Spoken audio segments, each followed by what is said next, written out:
Olá, bom dia.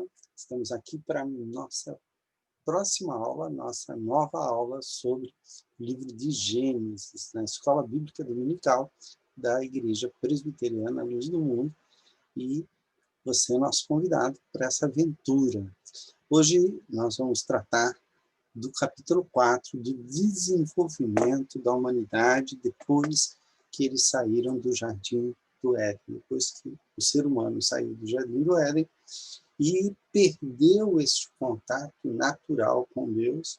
Nós ainda temos, capítulo 4, todo um desenvolvimento, capítulo 5 também, de duas genealogias, para a gente chegar até o próximo grande evento da história de Gênesis, que é justamente o dilúvio, justamente a destruição da humanidade por causa do seu pecado. Bom, vamos orar, vamos colocar diante de Deus o nosso estudo, o nosso coração, e pedir ao Senhor que nos abençoe no estudo da sua palavra.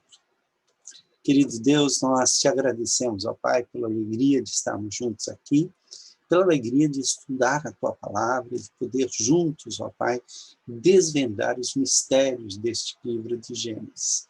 Obrigado, ó Pai, porque a tua palavra nos ensina.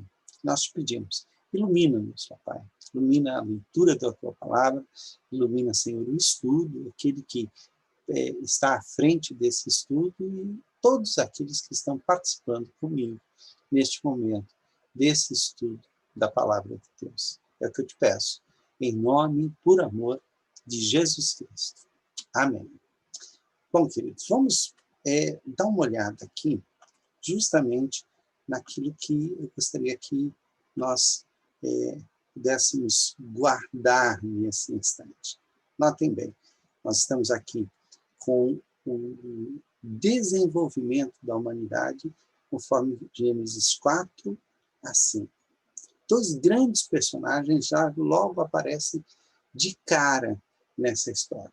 E eu vou trabalhando com vocês o texto e a gente vai conversando sobre algumas coisas, porque esse texto ele me parece muito interessante do ponto de vista que ele parece abarcar uma grande quantidade de tempo, e é uma maneira de se mostrar, continuando naquelas narrativas que nós estávamos vendo, da criação do mundo, de como a humanidade se desenvolveu a partir daí. Vamos nos lembrar que é sempre a visão do homem e da mulher da época do tempo bíblico, provavelmente nos primórdios, quando eles ainda tinham uma noção muito limitada do universo e da humanidade, mas tinham o suficiente para entender aquilo que a palavra de Deus quer nos mostrar. Então, vamos lá. Desenvolvimento da humanidade, então, conforme Gênesis 4 e 5, nós vamos começar exatamente com a história do nascimento de dois irmãos. Vamos dar uma olhada aqui no texto bíblico. Nós vemos aqui, conforme a versão revista e atualizada, aqui nós temos a versão nova tradução na linguagem de hoje, e aqui nós vamos seguindo por aqui, qualquer coisa a gente faz uma leitura paralela desse texto. Deixa eu tirar aqui algumas etiquetas aqui, para o texto ficar mais limpo e a gente poder trabalhar. Coabitou o homem com Eva, sua mulher. A palavra usada aqui para coabitou é a palavra conheceu, que na Bíblia tem esse sentido de conhecimento físico. Notem que a versão revista na nova tradução na linguagem de hoje diz assim: Adão teve relações com Eva, sua mulher. E na nova versão internacional também usa essa mesma expressão. Adão teve relações com Eva, sua mulher. E ela engravidou e deu à luz a Caim. Então, olha só. Esta concebeu e deu à luz a Caim. Então, disse: adquiri um varão com o auxílio do Senhor. Essa expressão adquirir tem a mesma raiz da palavra Caim. Ok? Caim é um verbo em hebraico que significa adquirir. Então, o nome de Caim é aquele que foi adquirido. E aqui, olha, esse com o auxílio do Senhor é que é complicado, porque é uma tradução de uma expressão, da maneira do hebraico de dizer. No hebraico se diz assim, o que Eva disse foi: adquirir um varão, o Senhor. Então, é muito complicado, né, traduzir isso aqui. Olha, com auxílio do Senhor tive um filho homem, né? A minha opinião é que Eva estava pensando naquela promessa de Gênesis 3,15, que a sua semente um dia esmagaria a cabeça da serpente. E ela já tinha uma noção de que, de alguma forma, Deus estava envolvido no nascimento de Caim. A questão é que Caim parece não ter se mostrado. Olha só, depois deu à luz a Abel, seu irmão. Abel foi pastor de ovelhas. Ele cuidava de ovelhas. E Caim, lavrador. Essa palavra lavrador aqui também é uma palavra um pouco complicada na tradução, porque lavrador parece que já existia uma agricultura desenvolvida, mas a palavra aqui é simplesmente servo, servo da terra, que era justamente a função original de Adão. Então, não quer dizer que nessa altura da história já houvesse aqui a questão da agricultura desenvolvida, de alguém que vai, que planta semente e tal. É muito mais provável, e os comentaristas costumam usar esse termo aqui para significar como que coletor, alguém que vivia da coleta de frutos da terra. Okay? Mesmo a questão de pastor de ovelhas, era alguém que talvez comece a domesticar o rebanho. Vocês vão ver que lá na frente, na descendência de Caim, nós vamos ter um que vai ser o pai de todos aqueles que habitam em tendas e que possuem gado. Então, essa ideia de você ter, logo aí no início, essas duas profissões de lavrador e de pastor de ovelhas, ela causa uma série de questões que a gente precisa levantar. Ok? A gente vai trabalhar com isso à medida que a gente for caminhando aqui. Aconteceu que, no fim de uns tempos, trouxe Caim, do fruto da terra, uma oferta. Note, a palavra oferta é a mesma palavra de Abel, ok? A oferta, a palavra em hebraico é a palavra miná, que significa a oferta de gratidão. A oferta de gratidão era uma oferta que podia ser feita com animais, podia ser feita com cereais, podia ser feita com frutos, podia ser feita com fruto da terra. Tá? Daí a gente já elimina de cara aquela ideia de que Deus se agradou de Abel porque ele trouxe um animal que deveria ser sacrificado, que Deus aceita o sangue somente, e o que vem da terra, Deus não aceita. Não, não tem nada disso, porque miná era o tipo de oferta que poderia ser feita voluntariamente, e mais tarde, na regulamentação de Levítico, ela vai aparecer como uma oferta de gratidão, uma oferta que era entregue ao Senhor voluntariamente, que podia ser de animais ou de alimento. Então, isso tudo já temos aqui em Gênesis. Olha só. Abel, por sua vez, trouxe das primícias do seu rebanho da gordura desse, da impressão que a oferta de Abel era melhor do que a de Caim. Nós já vimos que não. Tá? Agradou-se o Senhor de Abel e de sua oferta, ao passo que de Caim, de sua oferta, não se agradou. E irou-se sobremaneira Caim, e descaiu-lhe o semblante. Vamos pegar aqui esse texto e vamos destrinchá-lo de uma maneira que a gente possa compreender. Primeiro, a gente percebe o seguinte: Caim é o primeiro a aparecer na história. E ele aparece como aquele que foi adquirido, como aquele que foi conquistado essa ideia. Houve o trabalho de parto, e isso foi um trabalho, foi algo que me deu força, mas com a ajuda do Senhor, eu consegui um varão. Okay? Abel aparece logo em seguida, e o seu nome é interessante, porque o nome dele significa o tempo de duração da vida dele, efêmero, aquele que vai durar pouco. Então, a gente não sabe se esses nomes fazem referência àquilo que eles vão fazer logo em seguida, ou se já era uma profecia em relação àquilo que iria acontecer. Então, Abel é aquele que dura pouco.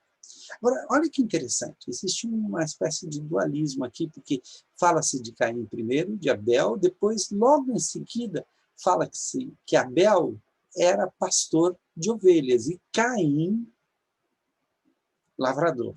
Note que nesse arranjo, Abel fica no centro.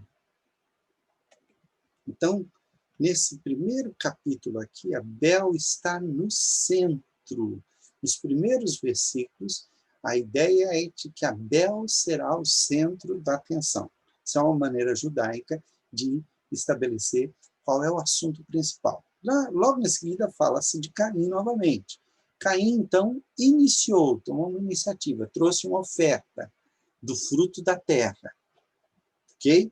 O que não é nada de ruim, e era a função original de Adão. Então, ele está seguindo aqui o caminho de seu pai. Vamos lá.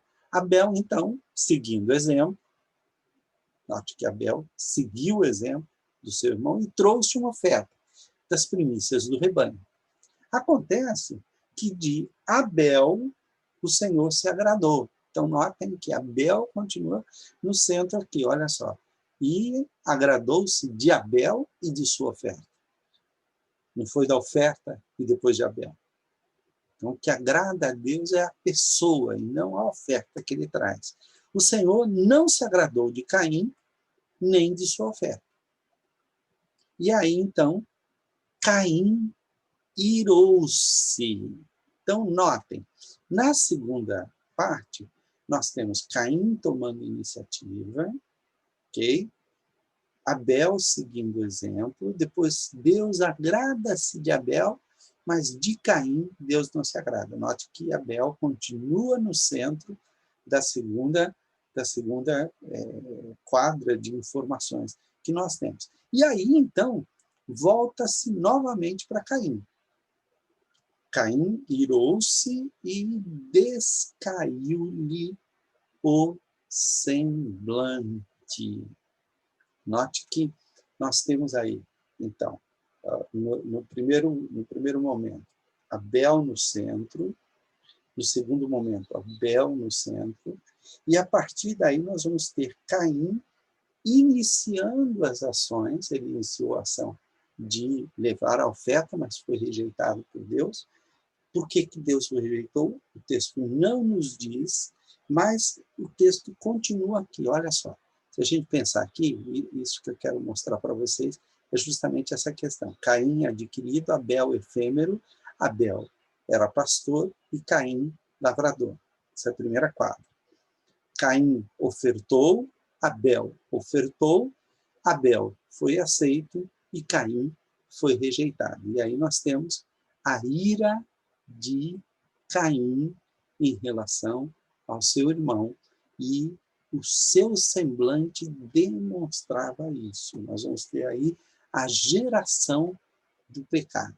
Olha só. O próximo texto vai dizer: ao passo que de Caim e de sua oferta não se agradou. Esse é o verso 5. Aí, dentro do verso 5, diz: irou-se sobremaneira Caim, algo interno. Descaiu-lhe o semblante, algo externo. Então, o Senhor, e aí já não é Abel, né? Lembra que estava Caim, Abel, Abel, Caim. Caim, Abel, Abel, Caim. Aqui é Caim com sua ira, e o Senhor intervém. Então o Senhor lhe diz: por que andas irado e por que descaiu o teu semblante? Então, a primeira pergunta é para chamar Caim de volta à razão. Se procederes bem, não é certo que serás aceito? Então, aqui nós temos a razão pela qual Caim não foi aceito. Alguma coisa ele não estava procedendo bem. Algo no seu coração não deixou que ele fosse aceito por Deus. Se, todavia, procederes mal, eis que o pecado jaz à porta. Agora, o problema aqui é muito mais sério do que simplesmente não ser aceito.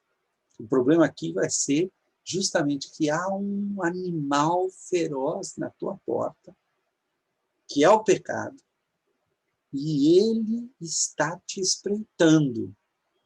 Tome cuidado, porque ele tem um aliado dentro de você.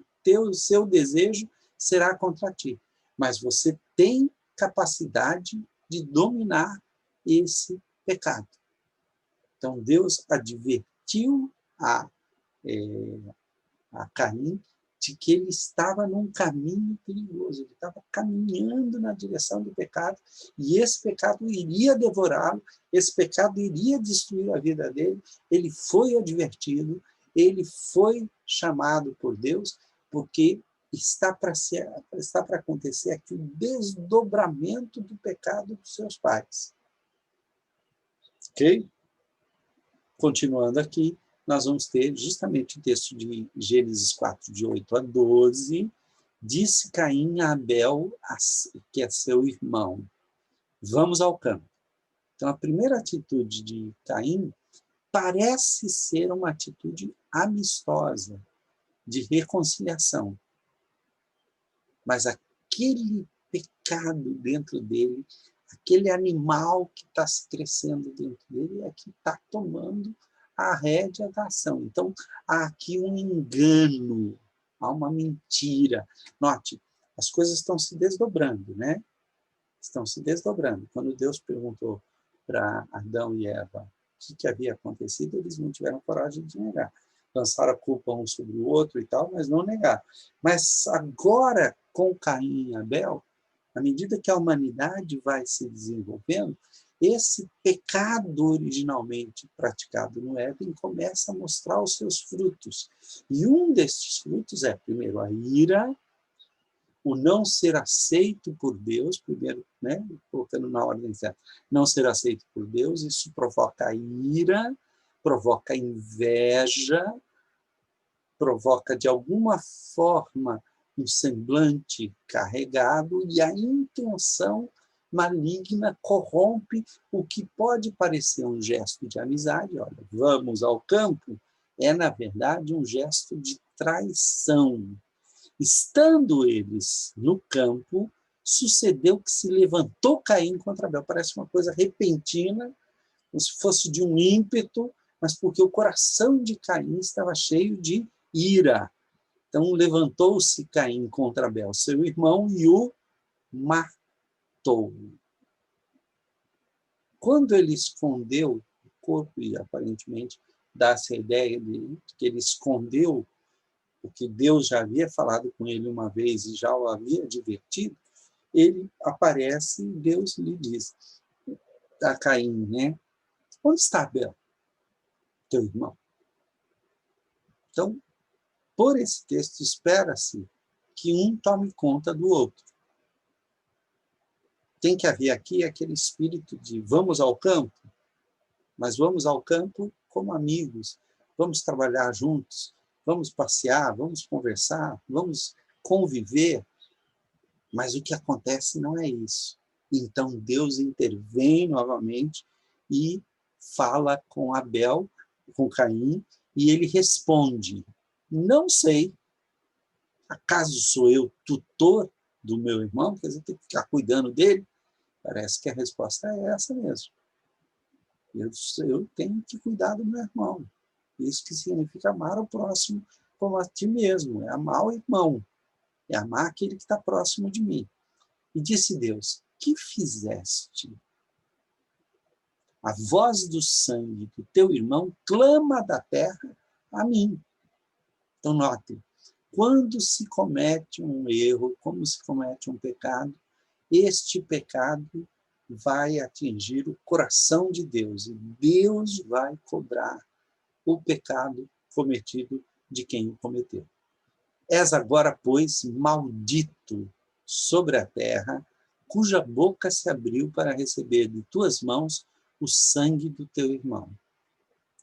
Quando lavrares o solo, não te dará ele a sua força. Note, ao pai dele foi dito que ele iria ter o seu alimento com o suor do seu rosto, que a terra produziria cardos e abrolhos. Mas agora piorou. Você vai lavrar o solo, e o solo, você vai servir o solo, e o solo não te dará a sua força. E por causa disso, você vai viver errante pela terra. Você vai ser fugitivo, você vai ser um pária.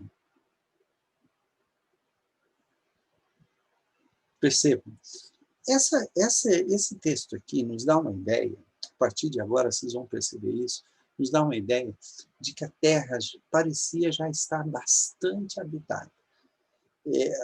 A gente se esquece de uma característica bíblica, que é a seguinte: a Bíblia normalmente vai citar apenas aqueles que são importantes para a história. A Bíblia não vai citar aquelas pessoas que não são importantes. Depois nós vamos ver no capítulo 5, que quando diz, olha, Adão conheceu novamente Eva, e ela lhe deu um filho, que é Sete.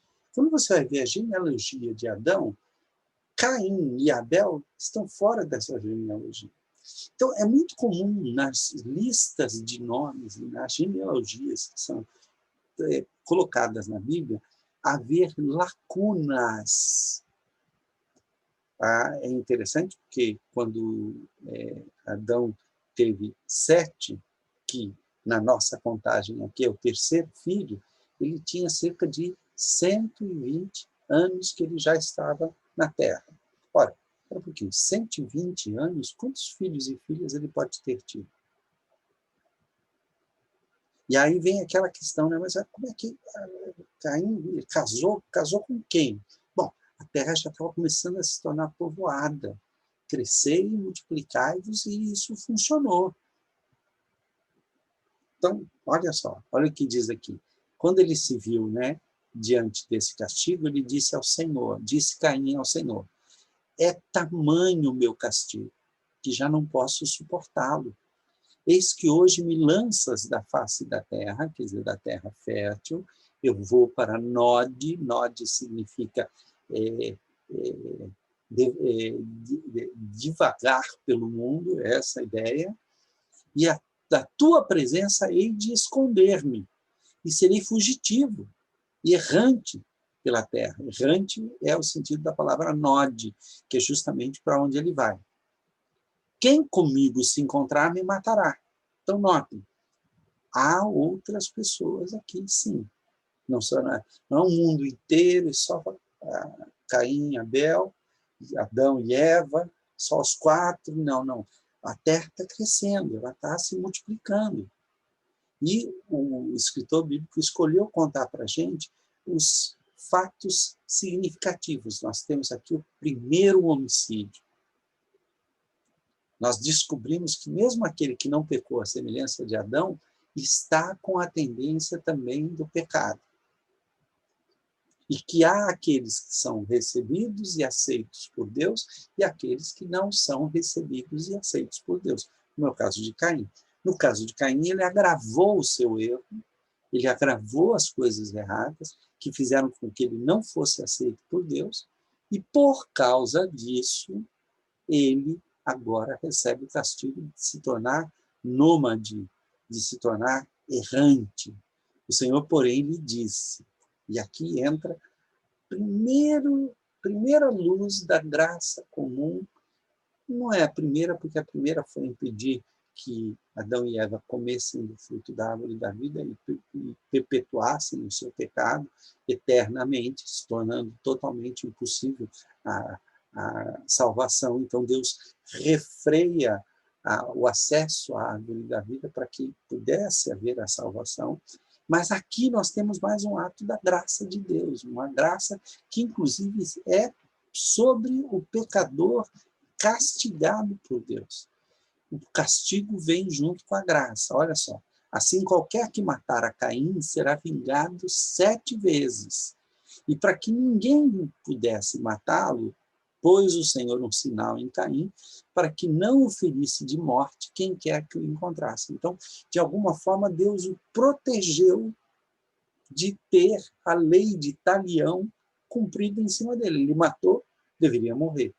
Mas Deus lhe deu graça. De alguma forma, Deus lhe deu graça, e isso explica por que o pecador não é castigado imediatamente. Ok?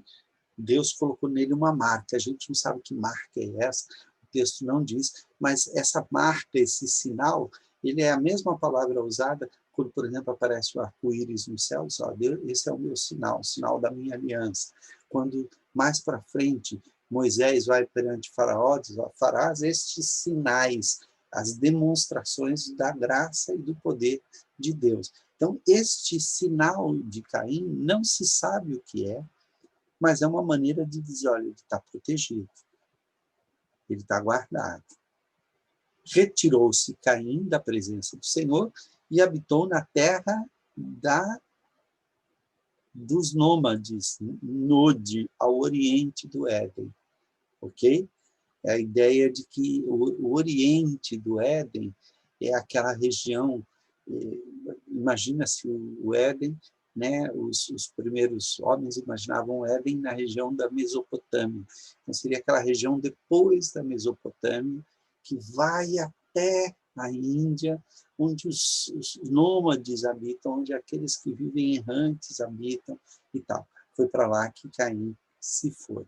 Então, vamos dar uma olhadinha aqui em Gênesis 4, 17. Deixa eu ver uma coisa aqui. Ok. Está aqui. Gênesis 4, 17 vai dizer do que aconteceu depois. Coabitou Caim com a sua mulher, não se explica de onde veio essa mulher, quem é a mulher e tal, né? Muita gente... existem 3 explicações correntes sobre isso. A primeira explicação é de que, na verdade, Adão, Eva, Caim e Abel não são personagens reais. Deus escolheu pessoas de uma humanidade já existente e tal. Essa é uma tentativa de fazer com que Gênesis combine com a teoria da evolução. Bom, nós já vimos que essa preocupação não existe no texto de Gênesis. Tá? O texto de Gênesis é coerente, por quê? Porque na mente dos judeus, eles imaginavam que Caim e Abel não são os únicos filhos de Adão e Eva. A genealogia é muito maior, a Bíblia diz que ele teve filhos e filhas. Então, alguém deste grupo foi quem se casou com Caim. E ele coabitou, né, conheceu Caim, a sua mulher, como Adão havia conhecido a Eva, e ela concebeu e deu à luz a Enoque. Olha que interessante. Na descendência do outro lado, que depois nós vamos ver, nós temos um Enoque também. Okay? E esse Enoque foi a origem da primeira cidade. Caim edificou uma cidade e lhe chamou Enoque, o nome de seu filho. Como é que 2 pessoas, 3 pessoas edificam uma cidade? Mais uma prova de que, na verdade, cidade aqui não precisa ser necessariamente uma cidade grande, qualquer vila, qualquer ajuntamento de pessoas era chamado na Bíblia de cidade. Às vezes um pequeno grupo de pessoas podia ser, bastava que estivesse fixado num lugar.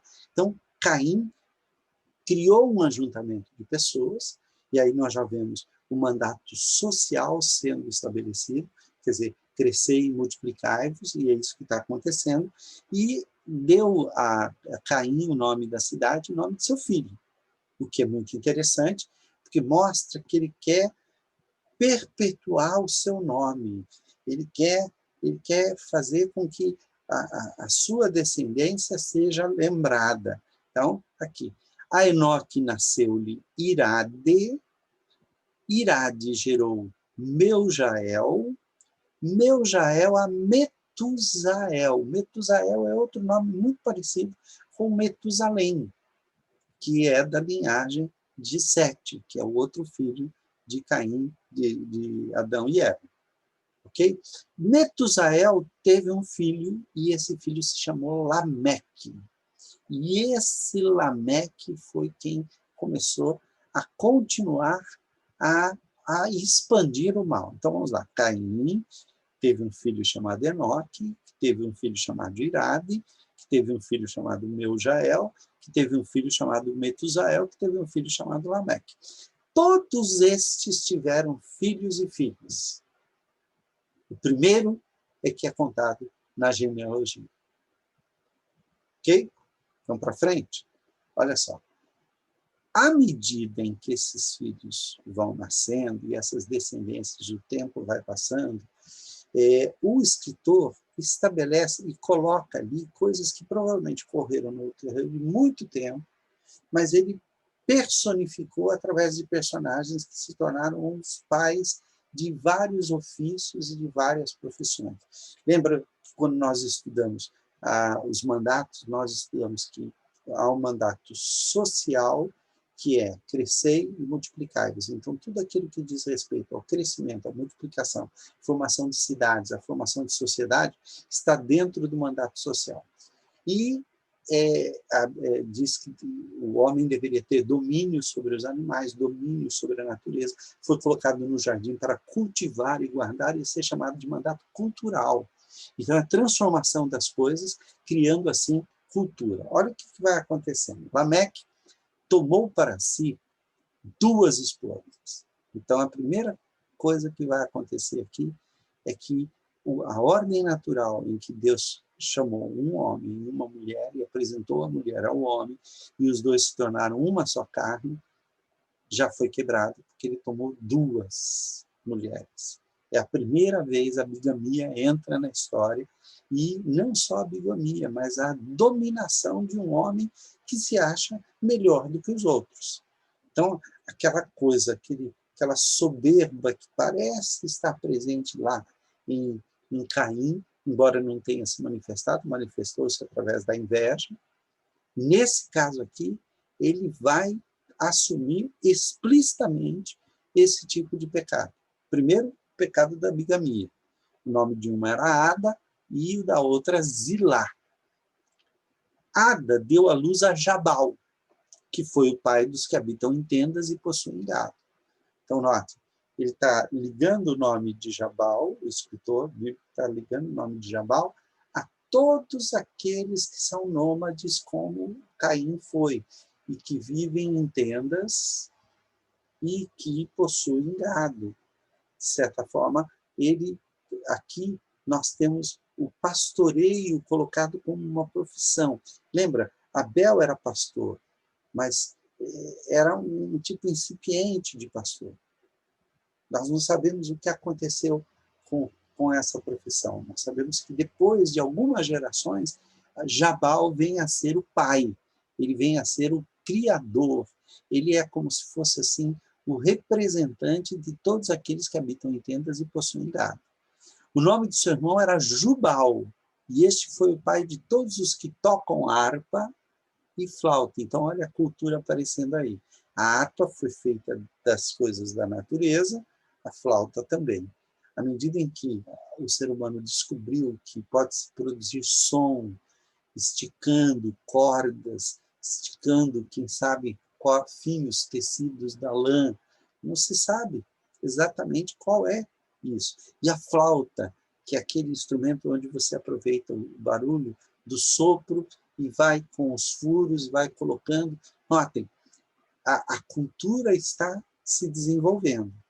Zilá, por sua vez, deu à luz a Tubal-Caim, artífice de todo instrumento cortante, de bronze e de ferro. Aqui nós temos uma questão.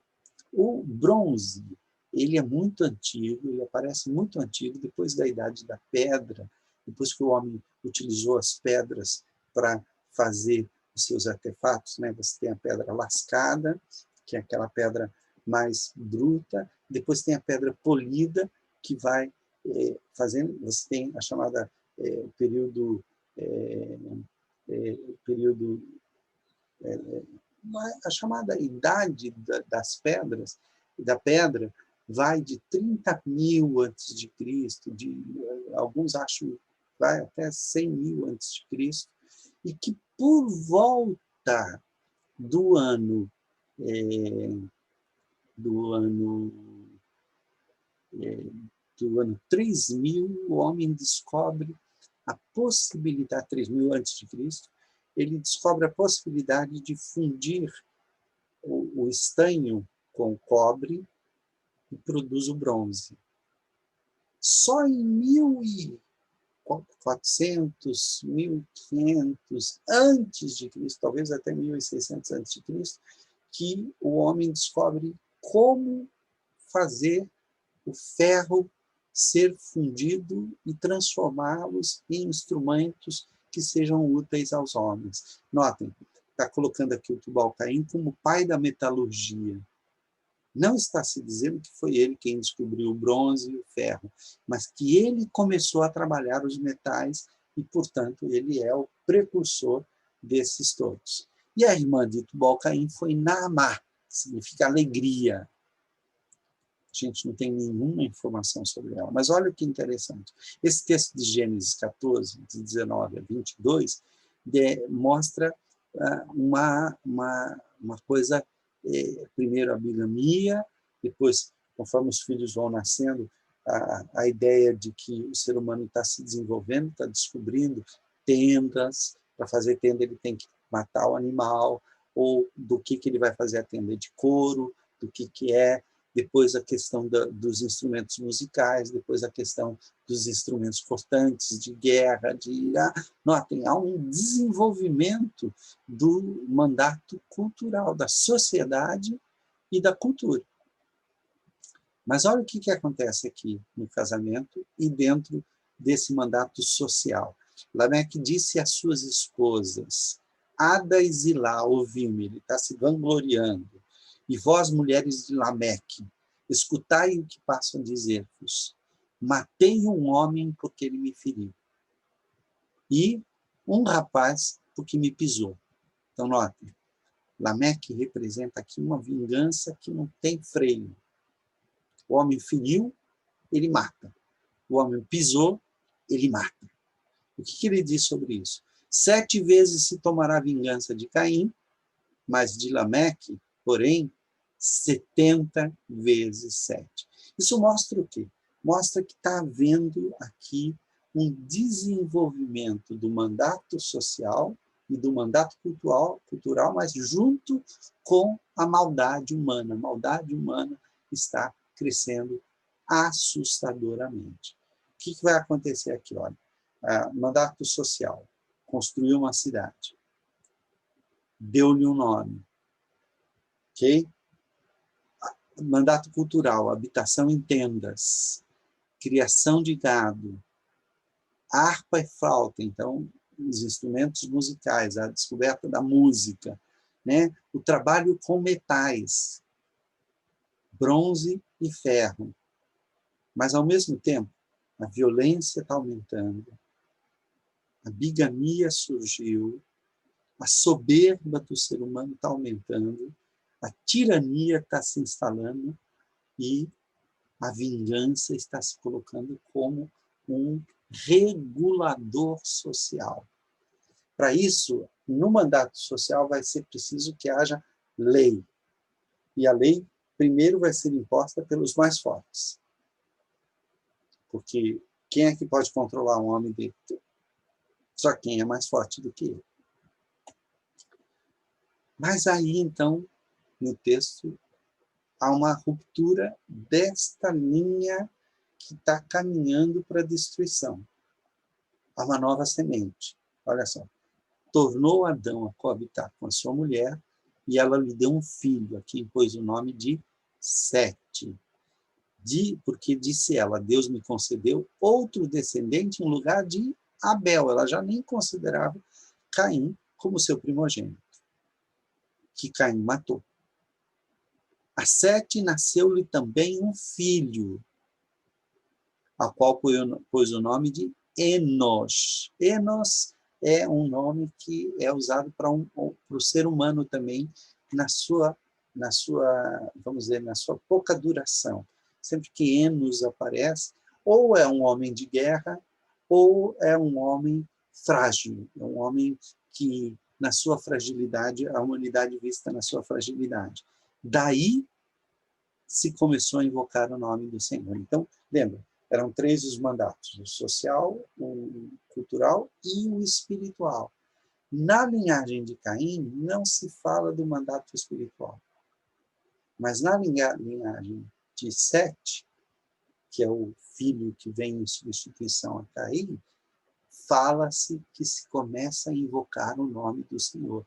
Então, há uma tentativa de restaurar o mandato espiritual, e o homem começa a buscar a Deus, porque foi buscado pelo próprio Deus. Então, olha que interessante. A gente tem uma linhagem, Caim, Enoque, Irade, Meujael, Metusael e Lameque.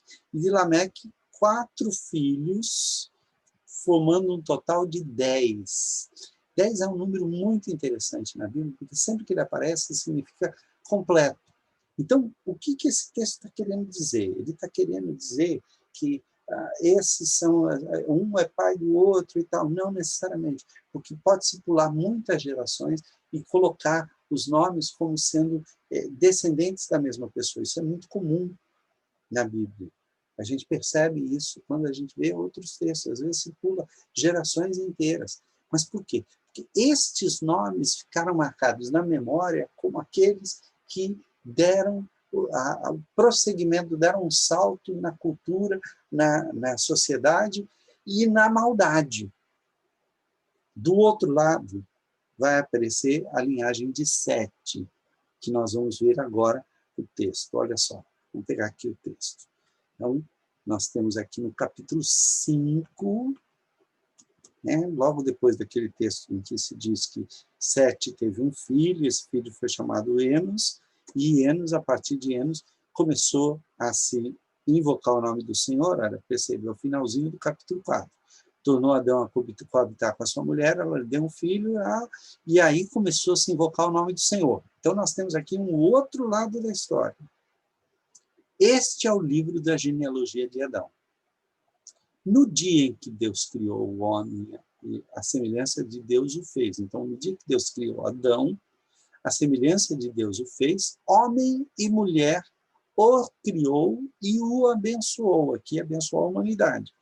E lhe chamou pelo nome de Adão, ou de humanidade, no dia em que foram criados. Viveu Adão 130, eu falei 120, 130 anos, e gerou um filho à sua semelhança, conforme a sua imagem. Lhe chamou Sete. 130 anos, Adão só teve 3 filhos. Perceba. Crescei e multiplicai-vos. Então, notem que a genealogia não está preocupada em seguir uma ordem exata e para e passo. Ela pega os personagens que são relevantes para a história. Em 120 anos, diz assim, depois que gerou Sete, viveu Adão 800 anos e teve filhos e filhas. Mas ele já tinha tido antes. Caim e Abel, pelo menos. E a pessoa com quem Caim casou, como é que foi essa história? Note, ele viveu 800 anos. Muita gente diz, isso é lenda e tal. Não. Lembra que o ser humano ainda não está atingido pelo pecado. Então, é natural que os primeiros seres humanos vivam muitos anos. A mesma coisa deve ter acontecido com a linhagem de Caim, só que a Bíblia não nos conta. Por que ela não nos conta? Porque para a Bíblia é importante dizer que aqueles que seguiram a linhagem de Adão, através de Sete, onde começou-se a invocar o nome do Senhor, esses foram longevos, esses foram os homens de longevidade. Mas, se você comparar, nós vamos fazer exatamente isso, as duas genealogias, você vai ver que tem nomes muito parecidos e que há um contraste entre essas duas genealogias. Então, vamos lá. Depois que gerou Sete, viveu Adão 800 anos e teve filhos e filhas. Dias todos da vida de Adão foram 930 anos. E morreu. Viveu 7, viveu 105 anos e gerou a Enos. Espera aí. E aí muita gente, deixa eu explicar porque isso é importante. Tem gente que diz assim, não, mas espera aí, os anos não eram iguais. Os anos eram diferentes, por isso que você pode dizer 800, 900, tá bom. Vamos dizer que o ano durasse metade do que dura, fosse 6 meses. Adão viveu 450 anos. Não, um terço, fosse 3 meses. Então, Adão viveu 200, 300 anos. Estão percebendo como essa tentativa de arranjar não dá certo? Eu prefiro acreditar que, porque a humanidade ainda não estava totalmente atingida pelas consequências do pecado, os primeiros seres humanos antediluvianos eram longevos. Por isso que Abel é chamado de efêmero. Não se sabe quanto tempo Abel viveu, mas foi pouco. Tem um outro que vive pouco também na linhagem de Sete, que é Enoque. Mas ele vive pouco não porque ele foi morto, mas porque ele andou com Deus e Deus o tomou. Ele só viveu 300 anos. Percebe? Essas coisas a gente não pode fugir do que a Bíblia diz. Não tem jeito. Não adianta tentar explicar de outras maneiras que não vai conseguir. Então, olha só. Sete viveu 105 anos. Nesse meio tempo ele deve ter muitos filhos, mas aí ele gerou Enos. Depois que gerou Enos, viveu 807 anos. Teve filhos e filhas. Todos os dias de Sete foram 912 e morreu. Enos viveu 90 anos e gerou a Cainã. Depois que gerou a Cainã, viveu Enos 815 anos, teve filhos e filhas. E todos os dias de Enos foram 905 anos e morreu. Cainã viveu 70 anos e gerou a Mahalalel. Depois que gerou a Mahalalel, viveu Cainã 840 anos e teve filhos e filhas. Todos os dias de Cainã foram 910 anos e morreu. Mahalalel viveu 65 anos e gerou a Jared. Depois que gerou a Jared, viveu Mahalalel 830 anos e teve filhos e filhas. Todos os dias de Mahalalel foram 895 anos e morreu. Jared viveu 162 anos e gerou Enoque. Então, Enoque nasceu só depois de 162 anos. Nesse tempo, ele teve filhos e filhas. Depois que gerou Enoque, viveu Jared 800 anos e teve filhos e filhas. Todos os dias de Jared foram 962 anos e morreu. Enoque viveu 65 anos e gerou a Metusalém. Andou Enoque com Deus e depois que gerou a Metusalém, viveu 300 anos e teve filhos e filhas. Todos os dias de Enoque foram 365 anos. Por quê? Porque andou Enoque com Deus e já não era, que Deus o tomou para si. A gente não sabe o que aconteceu, como é que foi isso, mas é interessante, né, que os outros se diz que morreu. Enoque tomou Deus para si. Muita gente diz, não, tomou para si é uma maneira de dizer morreu. Não, mas nesse texto não.